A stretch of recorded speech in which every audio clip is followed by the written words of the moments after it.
Good morning, students. Yesterday we talked about Pauli exclusion principle, and now number of electrons in various subshells. So for n equals to 1, L will be equals to 0. L equals to 0 means S subshell है और n equals to 1 means 1s subshell. ठीक है. L equals to 0 it means m should be 0. m equals to 0 means m की कितनी value आई है, एक value आई है तो एक ऑर्बिटल है. l हमें बताता था सब शेल के बारे में, n मेन शेल के बारे में और m नंबर ऑफ ऑर्बिटल्स के बारे में. ठीक है. तो एक ऑर्बिटल है और पॉली एक्सक्लूजन प्रिंसिपल ने क्या बताया था कि किसी भी ऑर्बिटल में मैक्सिमम 2 इलेक्ट्रॉन होंगे, वो भी क्या होंगे, अपोजिट स्पिन के. तो 1 ऑर्बिटल है तो कितने इलेक्ट्रॉन होंगे, 2 electrons. Next is n is equal to 2 second main shell के लिए. सेकंड मेन शेल के लिए n की वैल्यू 2 है तो l की वैल्यू क्या पॉसिबल है, l की वैल्यू होती थी 0 टू n माइनस 1. तो n माइनस 1 2 माइनस 1 1 तो 0 एंड 1. l इक्वल्स टू 0 है, इट मीन्स 2s सब शेल है. मेन शेल तो 2 है ना, क्योंकि मैंने बताया था कि किसी भी सब शेल को कैसे रिप्रेजेंट करते हैं. फर्स्ट लिखते हैं प्रिंसिपल क्वांटम नंबर और उसके बाद symbol designation for l value. ठीक है. तो यहाँ पे l की वैल्यू 0 है तो इसके लिए सिंबल होता है s और n की वैल्यू कितनी है 2. वैसे ही l की वैल्यू अगर 1 है तो क्या हो जाएगा 2p सब शेल 2 और इसके लिए p 2p सब शेल. ठीक है. और l की वैल्यू 0 है, इट मीन्स m की वैल्यू क्या होगी 0. m की वैल्यू क्या होती थी -L2 प्लस l. तो m की वैल्यू 0 है, इट मीन्स एक ऑर्बिटल है और एक ऑर्बिटल है तो कितने इलेक्ट्रॉन आए 2 इलेक्ट्रॉन्स किसमें 2s सब शेल में. नेक्स्ट क्या था 2p सब शेल. 2p सब शेल है तो m की यहाँ पे l की वैल्यू 1 है तो m की वैल्यू क्या पॉसिबल है -1 2 प्लस 1 थ्रो 0. तो -1 0 प्लस 1 तो 3 वैल्यू आएंगे m की. तो 3 वैल्यूज मीन्स कितने ऑर्बिटल हैं 3 ऑर्बिटल्स. ठीक है. तो 3 ऑर्बिटल्स में कितने इलेक्ट्रॉन आ सकते हैं, एक ऑर्बिटल में 2 है तो 3 में कितने हो जाएंगे 6 इलेक्ट्रॉन्स. तो सेकंड जो मेन शेल है उसमें कितने ऑर्बिटल्स होते हैं 1 और 3 4 ऑर्बिटल्स होंगे और इलेक्ट्रॉन्स कितने होते हैं total 8 electrons. Next is n equal to 3. n equals to 3 है, इट मीन्स l की वैल्यू क्या होंगी, l की वैल्यू 0 टू n माइनस 1. तो 0 से n माइनस 1, n की वैल्यू 3 है, 3 माइनस 1 कितना हो जाएगा 2. तो 0 1 2. तो l equals to 0 it means 3s sub shell. l equals to 1 means 3p sub shell. l equals to 2 means 3d sub shell. तो l इक्वल टू 0 तो m की वैल्यू क्या पॉसिबल होगी, m की सिर्फ एक वैल्यू आएगी, वो क्या होगी 0.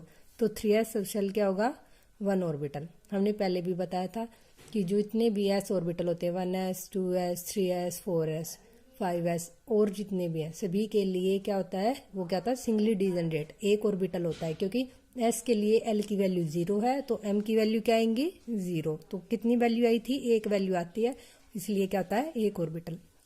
3s सब शेल है, 1 ऑर्बिटल है, कितने इलेक्ट्रॉन आए 2. 3p है, 3p के लिए l की वैल्यू क्या है, p के लिए l की वैल्यू 1 है तो m की क्या आएंगी वैल्यूज -1 0 प्लस 1. 3 वैल्यू आएंगे तो कितने ऑर्बिटल होंगे 3p में 3 ऑर्बिटल्स. 3 ऑर्बिटल्स है तो इलेक्ट्रॉन कितने आए 6. Next is 3d sub shell. 3d sub shell है तो इसके लिए l की वैल्यू क्या है 2. तो m की वैल्यू क्या होंगी -2 2 प्लस 2. कितनी वैल्यू आई 5 वैल्यूज आई तो 5 ऑर्बिटल्स होंगे तो कितने इलेक्ट्रॉन आए 10 इलेक्ट्रॉन्स आए. तो जो n is equal to 3 main shell है, थर्ड मेन शेल है, उसके अंदर कितने ऑर्बिटल आए 1 3 एंड 5. तो कितने हो गए 8 और एक 9 ऑर्बिटल्स. ठीक है. और इलेक्ट्रॉन्स कितने हो जाएंगे, कितने हो गए 18. या फिर यहां से देख लो एक ऑर्बिटल के अंदर 2 मैक्सिमम इलेक्ट्रॉन आते तो 9 ऑर्बिटल्स के अंदर कितने हो गए 18. वैसे यहाँ 4 ऑर्बिटल्स थे सेकंड मेन शेल में तो कितने इलेक्ट्रॉन आएंगे 8. वैसे n इक्वल टू 4 के लिए सिमिलर है. n इक्वल टू 4 के लिए 4 सब शेल बनेंगे 4s 4p 4d 4f. ठीक है. और ऑर्बिटल्स कितने बनते हैं 4s होता है सिंगली डिजनरेट, 4p होता है ट्रिपली डिजनरेट, 4d क्या था 5 डिजनरेट और 4f क्या था 7 डिजनरेट ऑर्बिटल्स. तो कितने ऑर्बिटल्स हो गए 16 ऑर्बिटल्स. 16 ऑर्बिटल्स है तो इलेक्ट्रॉन्स कितने आएंगे 32 इलेक्ट्रॉन्स. ओके. अब नेक्स्ट टॉपिक क्या है, wave function of hydrogen atom. तो हाइड्रोजन एटम के लिए वेव फंक्शन साई निकालेंगे. ठीक है. तो कहाँ से निकालेंगे, स्क्रोडिंगर वेव इक्वेशन जो हमने पहले भी पढ़ी थी. हाइड्रोजन एटम के लिए स्क्रोडिंगर वेव इक्वेशन. जब हम क्या करते हैं हाइड्रोजन एटम के लिए जो हमने स्क्रोडिंगर वेव इक्वेशन लिखी थी जो पहले पढ़ी थी कार्टेशियन कोऑर्डिनेट्स. कार्टेशियन कोऑर्डिनेट्स कौन से होते हैं एक्स वाई एंड जेड. तो जब स्क्रोडिंगर वेव इक्वेशन को हम सोल्व करते हैं हाइड्रोजन एटम के लिए, तो वहां से मैंने बताया था कि दो चीज हम निकाल सकते हैं, दो चीजें डिटरमाइन करते हैं। एक होती है एनर्जी और एक क्या होता है wave function. Wave function psi की वैल्यू निकालते हैं, ठीक है, और एक क्या निकालते हैं एनर्जी। उसके बाद नेक्स्ट क्या है, तो Schrodinger wave equation Cartesian coordinates X Y Z में वो क्या थी हमारी, curly square psi by curly Y X square plus curly square psi by curly Y square plus curly square psi by curly Z square plus 8 pi square M by H square E minus V into psi equals to 0।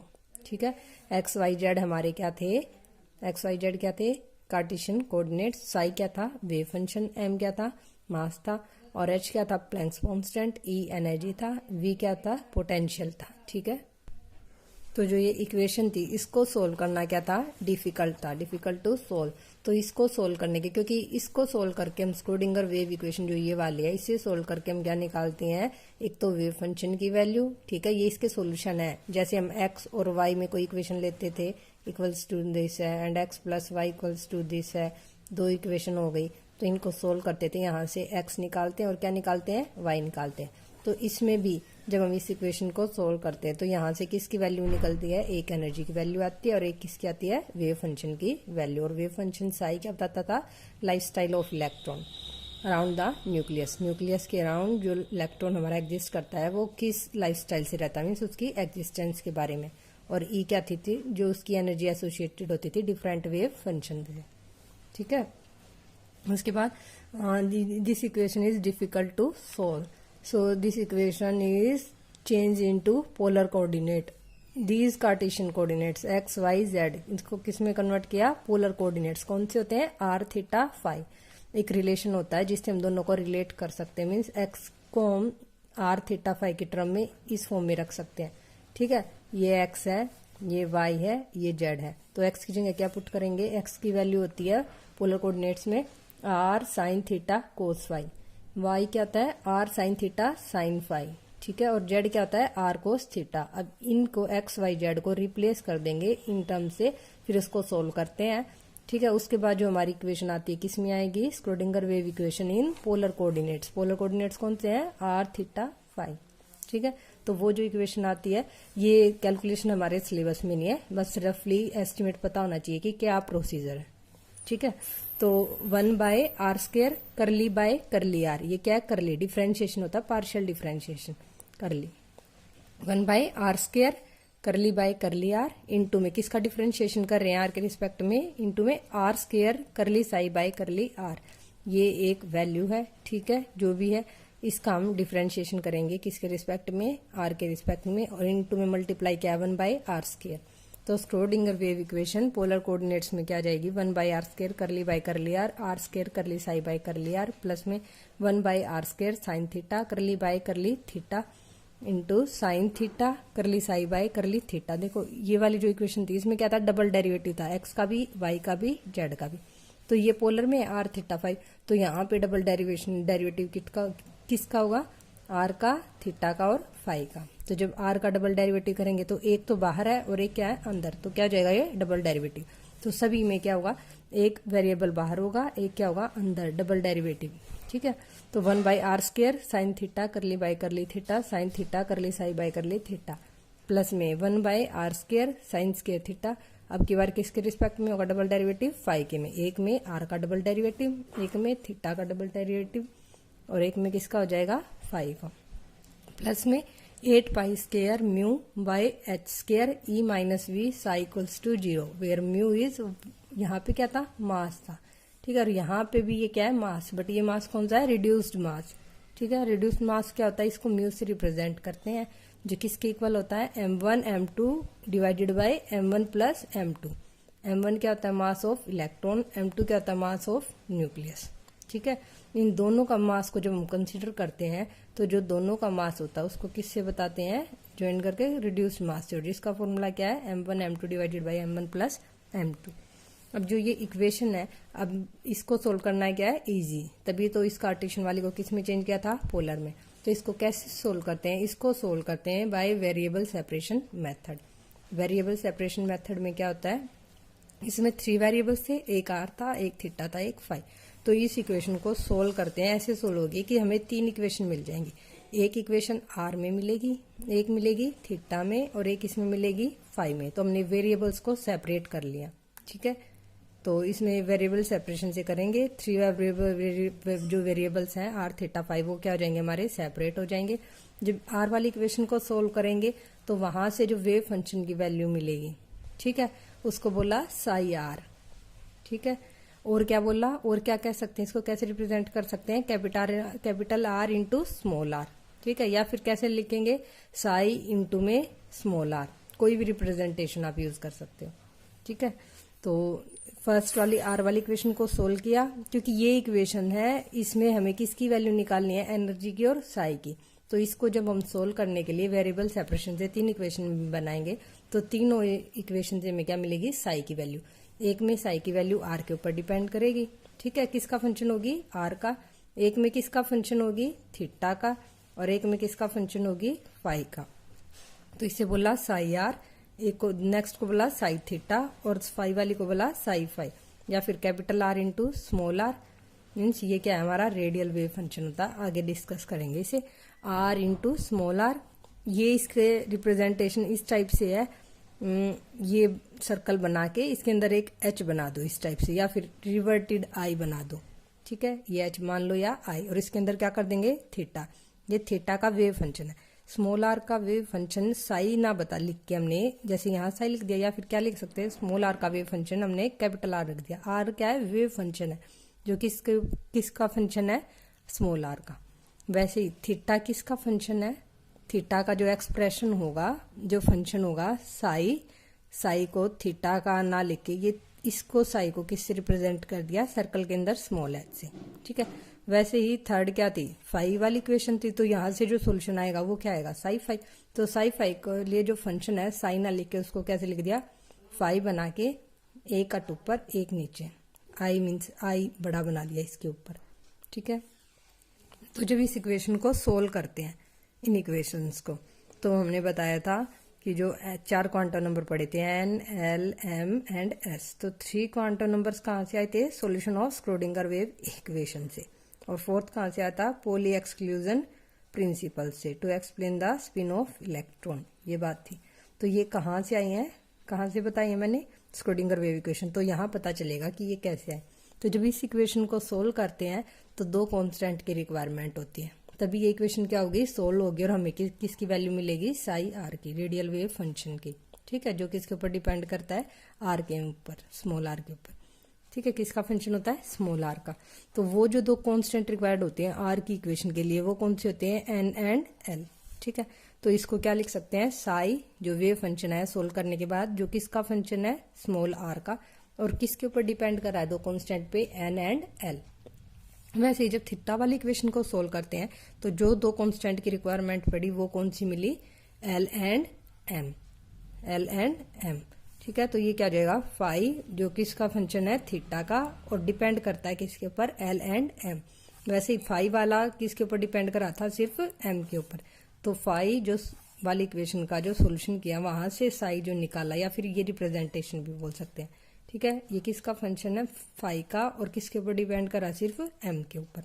तो 3 quantum number, तो ये हमारा क्या है, overall Sai, क्योंकि ये पूरी equation क्या थी, स्क्रोडिंगर वेव इक्वेशन। इसको हमने 3 में चेंज कर दिया था, 3 इक्वेशन में वेरिएबल्स को सेपरेट कर लिया था, ठीक है। तो ये क्या है, total wave function N L M. ये जो वेव फंक्शन है ये किसका फंक्शन है, आर का, थीटा का और फाई का। और ये पूरा वेव फंक्शन किसके ऊपर डिपेंड कर रहा है, एन एल और एम, एन एल और एम, समझ गए, ठीक है। इन तीनों को ऐसे भी रिप्रेजेंट कर सकते हैं। तो यहाँ पे लिखा हमने साई ओवरऑल। साई ओवरऑल क्या हो जाएगा, साई ओवरऑल, तो साई ओवरऑल क्या हो जाएगा, साई, ठीक है, जो किसका फंक्शन है, आर थीटा और फाई का, और किसके ऊपर डिपेंड कर रहा है, एन एल और एम। तो ये किसके इक्वल हो गया, इन तीनों की प्रोडक्ट, साई, ठीक है, साई इंटू में स्मॉल आर, या कैपिटल आर लिख लो, स्मॉल आर लिख लो, क्योंकि हमने रिप्रेजेंटेशन उससे दिया आर थीटा फाई की। साई किसका फंक्शन है, आर का, और डिपेंड कर रहा है एन और एल के ऊपर। इंटू में साई है तो किसका फंक्शन है, थीटा का, जो डिपेंड कर रहा है एल एंड एम पे, और साई फाई है एम। इस पार्ट को बोला रेडियल वेव फंक्शन। क्यों? क्योंकि ये वाला वेव फंक्शन सिर्फ किसके ऊपर डिपेंड कर रहा है, कौन सा वेरिएबल है यहाँ पे, स्मॉल आर, और आर यहाँ पे क्या होता है, distance of electron from the nucleus. ये हमारा न्यूक्लियस है, तो ये हमारी क्या है, डिस्टेंस ऑफ इलेक्ट्रॉन। अगर इलेक्ट्रॉन हमारा यहाँ है या यहाँ है तो ये आर हो जाएगी, अगर यहाँ है तो ये आर हो जाएगी। ठीक है, तो यहाँ पे जो वेव फंक्शन है साई, जो सॉल्यूशन आया वो किसके ऊपर डिपेंड कर रहा है, आर के ऊपर, सिर्फ आर का फंक्शन है, तो इसे बोला रेडियल वेव फंक्शन। यहाँ पे इन दो केसेस में जो साई है वो किसका फंक्शन है, थीटा का और फाई का। और थीटा और फाई क्या होते हैं, एंगल्स हैं, ये हम आगे डिस्कस करेंगे, अभी बता देती हूँ, एक बार ये देख लो। थीटा और फाई क्या है, एंगल्स। ठीक है, तो ये एंगल्स हैं, तो इस पूरे वेव फंक्शन को, इन दोनों की प्रोडक्ट को, ठीक है, इसे बोला एंगुलर वेव फंक्शन। और इसे हम कैसे रिप्रेजेंट कर सकते हैं, अगर ये वाली रिप्रेजेंटेशन लेती मैं तो इसे क्या कर देंगे, रेडियल वेव फंक्शन ये हो जाएगा, इनटू में एंगुलर में क्या करोगे, इन दो की प्रोडक्ट कर देंगे, तो ये क्या हो जाएगा, रेडियल वेव फंक्शन, और ये क्या हो जाएगा, एंगुलर वेव फंक्शन। अब एंगुलर वेव फंक्शन को, इस पूरे को कंबाइनली भी हम लिख सकते हैं, रिप्रेजेंट कर सकते हैं, किससे, वाई से, और क्या हो जाएगा अंदर, थीटा और फाई, क्योंकि एंगुलर वेव फंक्शन है, साई से ना रिप्रेजेंट करके किससे रिप्रेजेंट कर दिया, इस कंप्लीट को वाई से, और जो क्या हो जाएगा, फंक्शन होगा किसका, थीटा और फाई का, और किसके ऊपर डिपेंड करेगा, एल और एम पे। तो ये वाली रिप्रेजेंटेशन भी हो सकती है, आर जो किसका फंक्शन है, स्मॉल आर का, एन और एल ये वेव फंक्शन है। ठीक है, रेडियस वगैरह नहीं है। सो रेडियल वेव फंक्शन है, वो हमें किसके बारे में बताता है, फर्स्ट इसकी रिप्रेजेंटेशन कैसे रिप्रेजेंट करते हैं, कैपिटल आर जो किसका फंक्शन होता है, स्मॉल आर का, और किसके ऊपर डिपेंड करता है, एल एंड एल के ऊपर। और जो ये कांस्टेंट इन्वॉल्व हुए थे ना हमारे, N L, L M M, N L और एम, इन्हें हमें क्या, इनको क्या बोला था, क्वांटम नंबर्स, और यही हमने जो पहले डिस्कस किए हैं। ठीक है, तो रेडियल वेव फंक्शन है, तो किसका फंक्शन है, आर का, तो ये हमें किसके बारे में बताता है, distribution of electron as a function of R. R क्या है, distance of electron from the nuclei. ठीक है, तो आर हमें रेडियल वेव फंक्शन किसके बारे में बताएगा, distribution of electron as a function of distance from nuclei, कि न्यूक्लियाई से किस डिस्टेंस पे इलेक्ट्रॉन का डिस्ट्रीब्यूशन कैसा है। ठीक है, मीन्स डिफरेंट आर के ऊपर इलेक्ट्रॉन्स का डिस्ट्रीब्यूशन कैसे होगा, मीन्स इस आर के ऊपर जब आर की वैल्यू इतनी है, न्यूक्लियस कितना क्लोज है, तो इलेक्ट्रॉन्स कितने हैं, जब इस डिस्टेंस पे है तो इलेक्ट्रॉन्स का डिस्ट्रीब्यूशन कैसे है, इतना है तो इलेक्ट्रॉन का डिस्ट्रीब्यूशन कैसे है। तो आर चेंज हो रहा है, कभी इतने पे है, यहाँ अगर आर की वैल्यू ये है तो कितना डिस्ट्रीब्यूशन, आर की वैल्यू ये है तो डिस्ट्रीब्यूशन क्या है, तो आर की वैल्यू चेंज हो रही है, इसका मतलब क्या रहा है, साइज चेंज हो रहा है। तो ये मैं किसके बारे में बताता, रेडियल वेव फंक्शन, साइज के बारे में ऑर्बिटल के। ठीक है, नेक्स्ट है एंगुलर वेव फंक्शन, जो किस रिप्रेजेंट करते हैं, कैपिटल वाई से, जो फंक्शन होता है थीटा और फाई का, और किसके ऊपर डिपेंड करते हैं, एल और एम क्वांटम नंबर। तो इसके अंदर जो वेरिएबल्स हैं वो हमारे क्या है, थीटा और फाई, और थीटा और फाई क्या होते हैं, एंगल्स हैं। तो ये मैं किसके बारे में, एंगल क्या होते हैं, देखो एंगल अगर ये है या फिर ये है, जो भी एंगल है आगे बताते हैं। ठीक है, तो एंगल हमें किसके बारे में बताते हैं, डायरेक्शंस के बारे में। तो angular wave function depend on directions. ठीक है, डायरेक्शंस है तो वहां पे क्या होंगे, एंगल्स होंगे। ठीक है, और किसके बारे में बताएगा, ये shape of electron cloud, electron का जो क्लाउड है ये बताएगा। इसके अकॉर्डिंग तो क्या है, ये सिर्फ आर के ऊपर डिपेंड कर रहा है, रेडियल वेव फंक्शन आर के ऊपर डिपेंड कर रहा है, आर ये है ये, तो इसकी वैल्यू तो हमेशा क्या होती है, यहाँ पे कोई भी एंगल नहीं होगा। जो ये रेडियल वेव फंक्शन का एक्सप्रेशन आएगा ना, जो भी एक्सप्रेशन आएगा, ठीक है, वो क्या होगा, सिर्फ आर का फंक्शन होगा, उसके अंदर कोई भी थीटा और फाई नहीं होंगे, तो कोई एंगल नहीं है, तो ये क्या होगा, हमेशा स्फेरिकल इन शेप। ठीक है, और ये किसके बारे में बताता है, साइज के बारे में, और स्फेरिकल होगा radial wave function. But angular wave function में एंगल्स आने के कारण ये हमें किसके बारे में बताएगा, शेप की, इस डायरेक्शन में है, इस डायरेक्शन में, इस डायरेक्शन, तो डायरेक्शन आने से वहां पे क्या जाती है, शेप। तो जब रेडियल के ऊपर हम क्या ड्रॉ करते हैं, एंगुलर पार्ट, रेडियल पार्ट तो हमेशा क्या होगा, स्फेरिकल, एंगुलर पार्ट में हम डायरेक्शन डिफाइन कर देंगे, तो डायरेक्शन से वहां क्या जाएगी, शेप। तो determine shape of electron cloud, ये किसके ऊपर डिपेंड करता है, एल और एम के ऊपर। ठीक है, तो किसके ऊपर डिपेंड नहीं कर रहा, नोट ऑन एन। अगर एन के ऊपर डिपेंड नहीं कर रहा तो इसका मतलब क्या होगा, जितने भी एस ऑर्बिटल होंगे, जैसे 1s 2s 3s 4s हो गया, 5s and so on, N की वैल्यू बेशक से डिफरेंट है, बट एल की वैल्यू क्या होगी, सेम होगी। एस के लिए एल की वैल्यू 0, एम की वैल्यू भी क्या होगी, 0, तो एल और एम क्या हो जाएंगे यहाँ पे, सेम। तो एल और एम सेम होने के कारण जो शेप आएगी वो भी क्या होगी, सभी के लिए शेप सेम होगी। क्यों होगी? क्योंकि एंगुलर वेव फंक्शन में बताता है शेप के बारे में, और एंगुलर वेव फंक्शन डिपेंड करता है एल और एम के ऊपर। जितने भी ओ लेस हैं इनके लिए एल और एम क्या हो जाएंगे? सेम, तो शेप भी क्या हो जाएगी? सेम हो जाएगी। वैसे जितने भी पी ऑर्बिटल होंगे 2p, 3p, 4p, 5p, सभी के लिए क्या हो जाएगी बताइए? एल और एम की वैल्यू सेम होगी। एल और एम सेम है, इसका मतलब क्या हो जाएगा? एंगुलर पार्ट सेम है, तो उसकी शेप क्या हो जाएगी? सेम। देखो यहाँ तो साई ओवरऑल को हम कैसे लिख सकते हैं? साई ओवरऑल क्या हो जाएगा? Capital R into small R. ये है कैपिटल आर, क्या है? रेडियल वेव फंक्शन, जो किसका फंक्शन है? आर का, और ये डिपेंड कर रहा है एन और एल के ऊपर। इंटू में साई, इंटू में वाई, वाई है एंगुलर वेव फंक्शन, जो किसका फंक्शन? थीटा और फाई का, जो डिपेंड कर रहा है एल और एम के ऊपर। ये हमें बताता है साइज के बारे में, रेडियल पार्ट, और एंगुलर पार्ट बताता है शेप के बारे में। और ये टोटल वेव फंक्शन है ये वाला, ये किसके बारे में बताता है? ऑर्बिटल के बारे में। और मैंने बताया था जो एक्स वाई जेड की वाली इक्वेशन थी, स्क्रोडिंगर वेव इक्वेशन को, उसको किस में चेंज करते हैं? Schrödinger wave equation in polar coordinates. वो कौन से होते हैं? आर, थीटा और फाई। तो वो रिलेशन होता है जिससे रिलेट करते हैं, वो रिलेशन ये है। एक्स को क्या पुट करते हैं? R sine theta cos phi, Y को R sine theta sine phi, और जेड को आर कोस थीटा। ये यहाँ से पता चलेगा। मान लेते हैं एक्स वाई जेड, ये हमारा क्या है? पोलर को, ये हमारे कार्टेशियन कोऑर्डिनेट्स है, ठीक है। ये पी कोई भी पॉइंट है 3D में, ठीक है। तो इसके कोऑर्डिनेट्स क्या हो जाएंगे? एक्स, वाई और जेड। ये है इलेक्ट्रॉन की पोजीशन, और ये जो सेंटर है ये न्यूक्लियस है, ये न्यूक्लियस है, यहाँ पे हमारा इलेक्ट्रॉन है। तो ये क्या हो जाएगी? R, radius, radial distance of electron from the nucleus, इसे बोलते हैं रेडियल लाइन, ठीक है।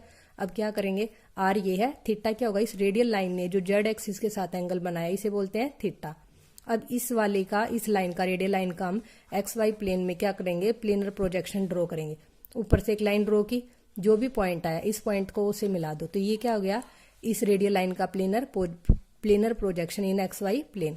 तो फाई क्या होगा? इस प्लेनर प्रोजेक्शन की, रेडियल लाइन की जो लाइन है, इसने एक्स एक्सिस के साथ जो एंगल बनाया, ये क्या हो जाएगा? फाई, ठीक है।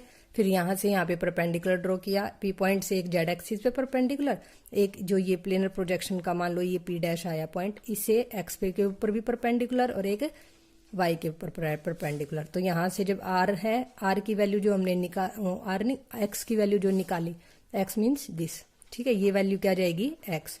यहाँ से एक्स एक्सिस पे जो परपेंडिकुलर ड्रॉ किया था, तो ये एक्स है, इसकी वैल्यू आएगी R sine theta cos phi. Y क्या हो जाएगा? वाई ये है, ये वाली लाइन है, तो प्लेनर प्रोजेक्शन पे वाई के ऊपर लाइन ड्रॉ की, तो ये क्या हो जाएगा? वाई, ये हो जाएगा R sine theta sine phi. और जेड ये है, जेड एक्सिस के ऊपर जो परपेंडिकुलर ड्रॉ की, इसे बोलते हैं आर कोस थीटा। तो ये वाले रिलेशन से हम चेंज कर सकते हैं, ये हम नेक्स्ट लेक्चर में करेंगे टेबल।